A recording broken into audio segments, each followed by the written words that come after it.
Hello everyone, welcome to biology achievers. My name is Simit Singh. I hope कि आप सब लोग अच्छे होंगे और अच्छे से नीट एग्जाम की प्रिपरेशन जो है वो अच्छे से स्टार्ट कर दी होगी, क्योंकि नीट एग्जाम जो है वो 5 मई 2024 को कंडक्ट होने वाला है। सो आज का जो हमारा टॉपिक है उसके बारे में हम बात कर लें तो हमारा टॉपिक है the discovery of plant growth regulators. ठीक है, इसके बारे में हम आज के इस पर्टिकुलर वीडियो में पढ़ने वाले हैं। सो स्टार्ट करते हैं। Interestingly, the discovery of each of the 5 major group of plant growth regulator have been accidental। जो 5 ग्रुप हैं, 5 मेजर ग्रुप जो हैं प्लांट ग्रोथ रेगुलेटर के, उसकी डिस्कवरी जो है वो बाय चांस हुई है। एक्सीडेंटल दैट मीन्स कि बाय चांस हुई है। All this started with the observation of Charles Darwin and his son Francis Darwin when they observed that the coleoptile of canary grass responded to unilateral illumination by growing towards the light source photoperiodism. कहने का मतलब यहाँ पर ये है कि ये जो एक्सीडेंटली हुई है, बाय चांस जो हुई है, इसमें क्या हुआ कि जो चार्ल्स डार्विन थे और उनके जो सन थे उन्होंने ऑब्जर्व करना स्टार्ट किया। कब ऑब्जर्व करना स्टार्ट किया? When they observe that coleoptile of canary grass. सबसे पहले हम यहाँ पर कोलियोप्टाइल जो टर्म है इसका मतलब समझ लेते हैं। ठीक है, जब एक प्लांट ग्रो कर रहा होता है तो उसके 2 पार्ट होते हैं।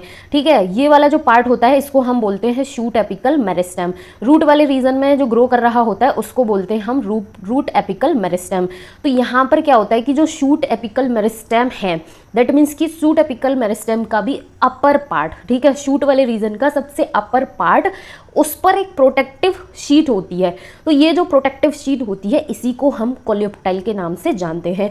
तो जो कैनरी ग्रास का सबसे ऊपर वाला पार्ट था वो क्या कर रहा था कि एक यूनिलेटरल इल्यूमिनेशन जो है उसके टुवर्ड्स रिस्पॉन्ड कर रहा था। अब दूसरा टर्म आया यूनिलेटरल इल्यूमिनेशन, दैट मीन्स कि एक साइड से लाइट जो है वो डाली जा रही थी या फिर एक ही साइड से लाइट जो है वो उस पर पड़ रही थी, जो कैनरी ग्रास का कोलियोप्टाइल था। तो जो कैनरी ग्रास का कोलियोप्टाइल था उस पर यूनिलैटरल इल्यूमिनेशन हो रहा था, दैट मीन्स कि एक साइड से लाइट पड़ रही थी, उसके टुवर्ड्स जो है वो रिस्पॉन्स देखने को मिला। कैसे मिला?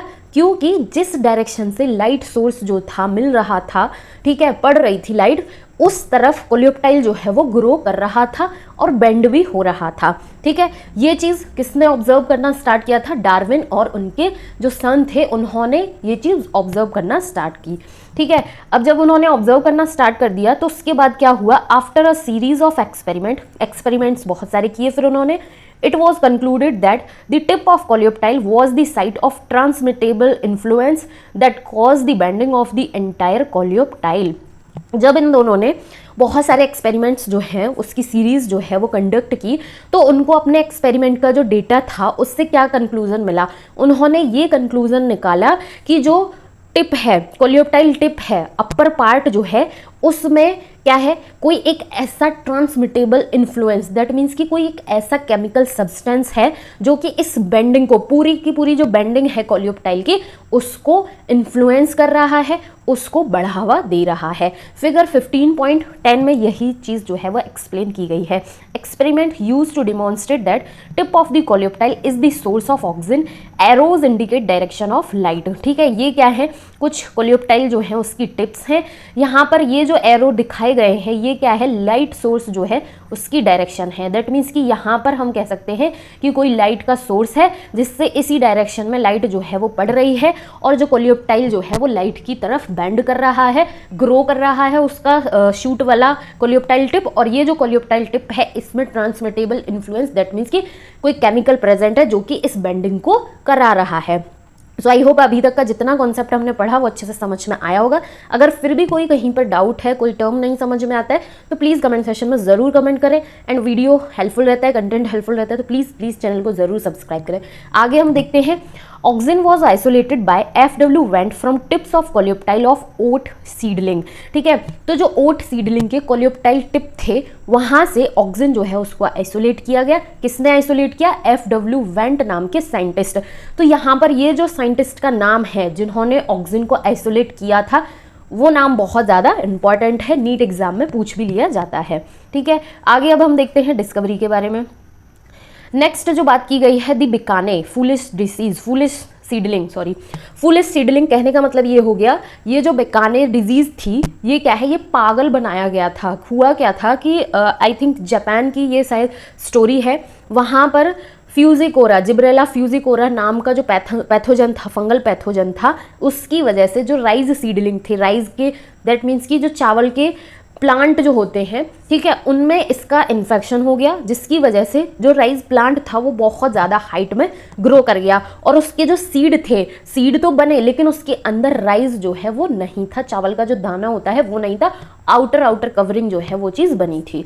सो the bakanae foolish seedling, a disease of rice seedling was caused by a fungal pathogen Gibberella fujikuroi. ये जो नाम है जिब्रेला फ्यूजिकोरी, ये इंपॉर्टेंट है, ये किस में डिजीज कॉज करता है, राइस सीडलिंग जो है उसमें डिजीज कॉज कर रहा है और ये एक फंगल पैथोजन है, क्योंकि क्वेश्चन में इसी तरीके से घुमा फिरा के दे दिया जाता है, फंगल पैथोजन है, बैक्टीरियल पैथोजन है, एल्गल है, प्रोटोजोहन है, इस तरीके से ऑप्शंस जो हैं वो दे दिए जाएंगे।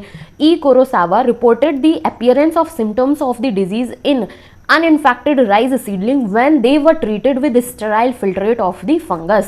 अब क्या हुआ कि ई कुरोसावा नाम के साइंटिस्ट आए, उन्होंने क्या किया कि ये जो फंगल पैथोजन था इसका फिल्ट्रेट, ठीक है, फिल्ट्रेट था, उससे उन्होंने अनइन्फेक्टेड जो राइस सीडलिंग थे उसको ट्रीट किया। ट्रीट करने पर उन्हें ये जो डिजीज के सिम्टम्स थे उसकी अपीयरेंस जो है वो शो हुई। The active substances were later identify as gibberellic acid, और बाद में इसको नाम दिया गया क्या, जिब्रेलिक एसिड के नाम से जाना गया। आगे अब बात की गई है, F Skoog and his co workers observe that from the internodal segment of tobacco stem the callus a mass of undifferentiated cells proliferated only if in addition to auxins the nutrients medium was supplemented with one of the following extract of vascular tissues, yeast extract, coconut milk और DNA। यहाँ पर इतना सारा जो हमने पढ़ा इससे क्या पता चलता है कि सबसे पहले हम टर्म्स जो है उसके मीनिंग जो है उसको समझ लेते हैं। इंटरनोडल सेगमेंट कहने का मतलब ये हो गया कि जो इंटरनोड है, दो इंटरनोड के बीच का जो पार्ट होता है, फॉर एग्जाम्पल ये एक इंटरनोड है और ये एक इंटरनोड है, तो इन दो इंटरनोड के बीच का ये जो पार्ट है इसको हम जानते हैं इंटरनोडल सेगमेंट। फॉर एग्जाम्पल यहाँ पर हम समझ लेते हैं कि ये क्या है, ये टोबैको स्टेम है जिसका एक इंटरनोड ये है, एक इंटरनोड ये है और इन दोनों के बीच का जो पार्ट है ये क्या हो गया, इंटरनोडल सेगमेंट। अब ये जो सेगमेंट है, यहाँ पर ये जो सेगमेंट बीच का जो पार्ट है जिसको हम कैलस के नाम से भी जानते हैं, कैलस कहने का मतलब ये हो गया कि सेल्स का मास है, उस सेल ने डिफरेंशिएट नहीं हुआ है, स्पेसिफिक फंक्शंस जो हैं वो अटेन नहीं किए हैं, ठीक है। तो एफ स्कूग और उनके जो साथी थे, को वर्कर्स थे, उन्होंने ऑब्जर्व किया कहाँ, किसमें, टोबैको स्टेम का जो इंटरनोडल सेगमेंट में कैलस था, ठीक है, वहाँ पर। अब ये जो कैलस है ये तभी प्रोलिफरेट होगा, प्रोलिफरेट मतलब तभी इसकी जो सेल्स हैं वो तभी डिवाइड होंगी जब ऑक्सिन के साथ साथ कुछ और न्यूट्रिएंट मीडियम जो है वो होगा, जैसे कि एक्सट्रैक्ट ऑफ वेस्कुलर टिश्यू हो ऑक्सिन के साथ, ईस्ट एक्सट्रैक्ट हो या फिर कोकोनट मिल्क हो या फिर डीएनए हो, तभी जाकर ये जो कैलस है वो क्या करेगा, डिवाइड होगा, इसकी सेल्स जो हैं वो डिफरेंशिएट होंगी। Skoog and Miller later identify and crystallize the cytokinesis promoting active substance that they termed kinetin. अब ये जो कैलस जो है वो उसकी जो सेल्स हैं वो क्या कर रही थी, डिफरेंशिएट हो रही थी, डिवाइड हो रही थी, ठीक है। तो ये जो dividing cytokinesis promoting active substance था वहां पर, उसको किस नाम से जाना गया, काइनेटिन के नाम से। सो आई होप कि इतना कॉन्सेप्ट भी अच्छे से समझ में आ गया होगा। आगे की अब हम बात कर लेते हैं। During mid-1960s, 3 independent researchers reported the purification and chemical characterization of 3 different kind of inhibitors। 1960s के मिड की बात है कि 3 अलग अलग रिसर्च हुई, ठीक है। उन तीनों अलग अलग रिसर्च का जो प्यूरिफिकेशन और केमिकल कैरेक्टराइजेशन था 3 डिफरेंट काइंड के इनहिबिटर्स पर, वो कौन कौन से इनहिबिटर थे, इनहिबिटर बी, एब्सिसिन 2 एंड डॉर्मिन, ठीक है। 3 अलग अलग रिसर्च के थ्रू 3 अलग अलग इनहिबिटर के बारे में पता चला, ठीक है। Later all the 3 were proved to be chemically identical, but बाद में क्या हुआ कि ये जो तीनों इनहिबिटर थे वो क्या थे, केमिकली आइडेंटिकल थे। It was named abscisic acid, जिसको शॉर्ट में हम ABA के नाम से जानते हैं, जिसको बाद में एब्सिसिक एसिड के नाम से जाना गया। नेक्स्ट स्टोरी जो है वो है डिस्कवरी के पीछे की, कि 2 कजिन्स थे, ठीक है। कजिन्स जो हैं उन्होंने एक वॉलेटाइल सब्सटेंस जो है वो रिलीज हो रहा था उसके बारे में कंफर्मेशन दिया। So cousins confirm the release of a volatile substance from ripened oranges that hastened the ripening of stored unripened bananas। दो कजिन्स थे, ठीक है, इन्होंने एक वॉलेटाइल सब्सटेंस जो है वो रिलीज हो रहा था, किससे? पके हुए जो संतरे थे उससे। और ये जो पके हुए संतरे से वॉलेटाइल सब्सटेंस जो रिलीज हो रहा था, ये क्या कर रहा था कि एक अनराइपेंड बनाना, दैट मीन्स कि कच्चे केले जो है वो स्टोर किए हुए थे, उसकी राइपनिंग जो है उसको फास्ट कर दे रहा था, बढ़ा दे रहा था। ये चीज उन्होंने ऑब्जर्व की। Later this volatile substance was identify as ethylene, a gaseous plant growth hormone. बाद में ये जो वॉलेटाइल सब्सटेंस था इसको आइडेंटिफाई किया गया और इसको नाम दिया गया इथाइलिन, और इथाइलिन एक गैसियस प्लांट ग्रोथ रेगुलेटर है। सो आई होप कि जितने 5 मेजर ग्रुप हैं प्लांट ग्रोथ रेगुलेटर के, उसकी डिस्कवरी के पीछे की जो स्टोरी है वो चीज़ें अच्छे से समझ में आ गया होगा। अगर यदि किसी भी स्टोरी के पीछे की जो प्रॉब्लम है, दैट मीन्स कि अगर डिफिकल्ट लगती है या फिर कोई डाउट होता है तो प्लीज़ कमेंट सेक्शन में ज़रूर कमेंट करें। Let us study some of the physiological effects of these 5 categories of plant growth regulator in the next section. So next section जो है, दैट मीन्स कि नेक्स्ट वीडियो जो होगा उसमें हम ये 5 जो कैटेगरी है प्लांट ग्रोथ रेगुलेटर्स की, उसको 1 बाय 1 हम डिस्कस करने वाले हैं। सो सबसे पहले हम ऑक्सिन के बारे में डिस्कशन करेंगे अपने नेक्स्ट वीडियो में।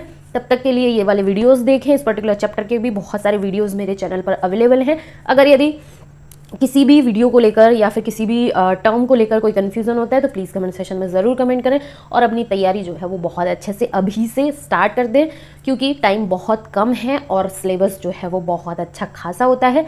Now thank you so much for watching.